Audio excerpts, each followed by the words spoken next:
Halo semua, selamat datang di channelku bersama dengan saya ANG.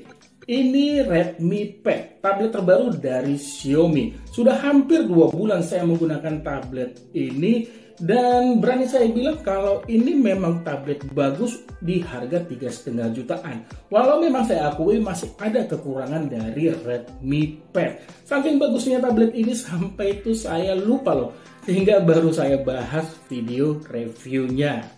Sebelum saya lanjut, tidak pernah bosan ya, saya butuh dukungan dari kamu semua, khususnya buat kamu yang belum subscribe, ayo dong subscribe channel ini, lalu aktifkan juga bel notifikasinya. Untuk kamu semua yang menonton, jangan lupa ya menekan tombol like. Untuk tablet di harga 3 jutaan, Xiaomi itu berhasil membuat desain Redmi Pad ini terlihat mewah dan elegan layaknya tablet mahal. Mulai dari bodinya yang tipis itu 7,1 mm dengan finishing datar di semua sisi frame, dipadu material metal pada sisi belakang menyatu dengan frame. Sisi belakang ini hanya dihiasi frame kotak memanjang ke bawah untuk menempatkan satu buah kamera. Warna yang dihadirkan ada dua, Moonlight Silver dan Graphite Grey, seperti unit saya ini. Finishing matte yang dibawa membuat tablet ini tidak mudah meninggalkan noda sidik jari. Saat dipegang juga kesan solidnya itu langsung terasa loh. Bagusnya desain tablet ini diikuti kualitas layar yang dibawa. Redmi Pad membawa layar terlihat lapang dengan luas 10,6 inch. Perpaduan panel IPS LCD dan resolusi 2K memberikan kualitas layar ini terlihat bagus dari sisi visual dengan warna yang tidak terlihat pucat dan tampilan juga sudah pasti tajam. Layar luas dipadu tampilan yang bagus memberikan kepuasan saat saya menikmati streaming film. Apalagi nih ya, layarnya sudah didukung Wi-Fi L1. Jadi layar tablet ini mampu menampilkan kualitas HD saat saya menonton streaming film melalui Netflix, Prime Video, atau saat nonton Piala Dunia waktu itu. Yes, gara-gara tablet ini hampir setiap hari saya gunakan untuk menonton film streaming. Kehadiran refresh rate 90 Hz memberikan tampilan ini terlihat lebih halus ya saat sekedar swipe layar saja. Tapi nih ya, di layar ini kalau buat saya sih kekurangannya yaitu dimana memberikan pantulan cermin ya. Jadi ini sedikit mengganggu. Maka dari itu saya pasangkan screen protector anti glare dengan tujuan mengurangi pantulan cermin. Dan untungnya tidak mengurangi keaslian tampilan layar. Ngomongin soal screen protector ataupun pelindung layar itu merupakan aksesoris wajib yang harus langsung kamu beli ketika kamu sudah memutuskan membeli Redmi Pad. Alasannya ya sampai sekarang sih saya nggak tahu ya kalau layarnya ini menggunakan pelindung kaca apa ya. Jadi untuk jaga-jaga saja tidak ada salahnya membelikan anti gores. Bebas mau anti gores apa, mau sifatnya hydrogel ataupun tempered glass. Selain karena layar yang luas dengan tampilan yang bagus, kehadiran 4 buah speaker menambah kenyamanan saat saya mendengarkan lagu ataupun menonton film. Khususnya film-film bergenre komedi ataupun drama ya. Kalau untuk film-film action, sudah pasti saya sambungkan ke Bluetooth speaker agar menghasilkan suara yang lebih nyata ataupun lebih powerful. Kualitas audio sih masuk kategori cukup bagus ya. Bassnya ini terasa pas-pasan, masih ada kok dengan sisi vokal ini masuk kategori jernih. Walau terkadang itu ya di sisi high-nya itu sedikit menusuk ya, tapi sama sekali nggak mengganggu telinga saya.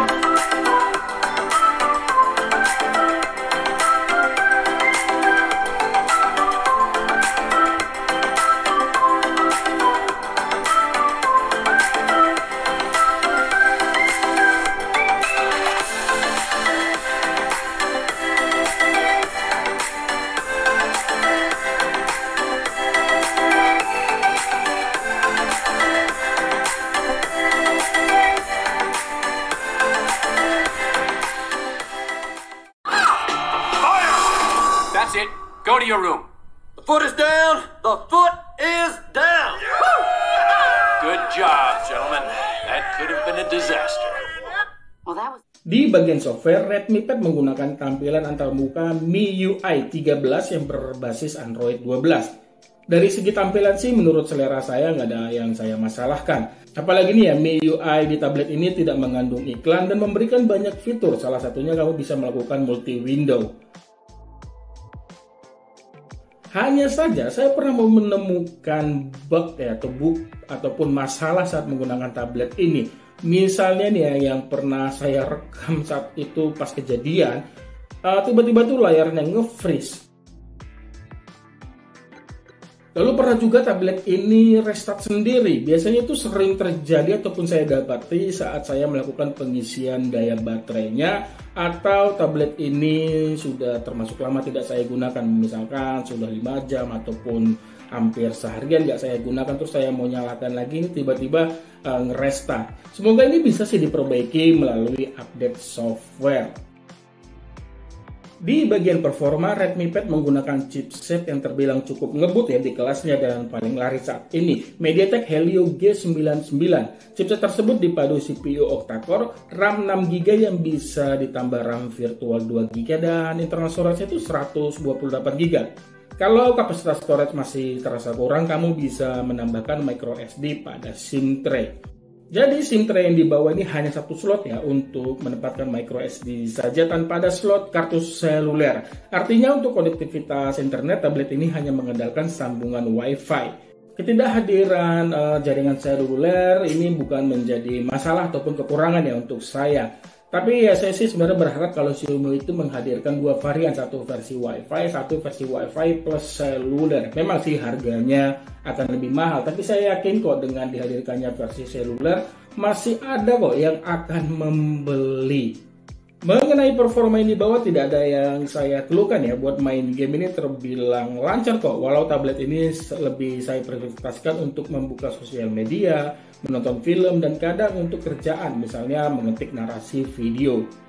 Nah, untuk menonton video ataupun mengerjakan narasi video, saya harus wajib punya aksesoris tambahan seperti flip case dan keyboard Bluetooth. Sebenarnya agak disayangkan ya, Xiaomi itu tidak mengeluarkan aksesoris resmi mereka. Memang sih untuk aksesoris resmi seperti tadi saya sebutkan, flip case dan yang namanya keyboard Bluetooth itu sudah banyak dijual pada toko-toko online ya. Tapi kayaknya sih biar lebih klop aja ya kalau aksesorisnya itu keluaran Xiaomi juga. Itu sih menurut saya ya. Jadi untuk stylus sementara untuk stylus pen ini saya belum pernah coba ya, karena saya juga nggak butuh dalam penggunaan saya sehari-hari. Nah, buat kamu yang sudah menggunakan tablet ini terus sudah ada stylus pen juga, apakah berfungsi atau enggak, boleh untuk share di kolom komentar. Bahkan kalau kamu punya link pembeliannya bisa juga sertakan di kolom komentar.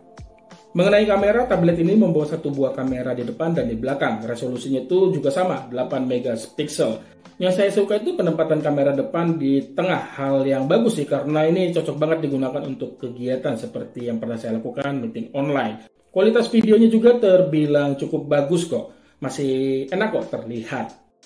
Untuk hasil fotonya masih saya maklumi saja ya, kalau digunakan untuk keperluan yang sifatnya urgent masih kategori bisa diandalkan.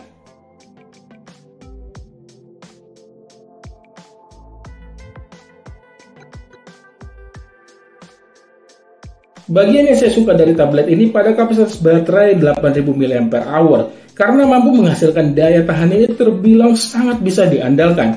Saya pernah nonton streaming film yang sudah terdownload ya sekitar 1 jam 30 menitan, kapasitas baterainya ini berkurang sekitar 17 hingga 20% pada volume maksimal dan tingkatan brightness ini sekitar di atas 50%. Penggunaan santai lebih ke sosial media dan nonton YouTube, baterai dari 100 ke 55% menghasilkan screen on time ini selama 7 jam.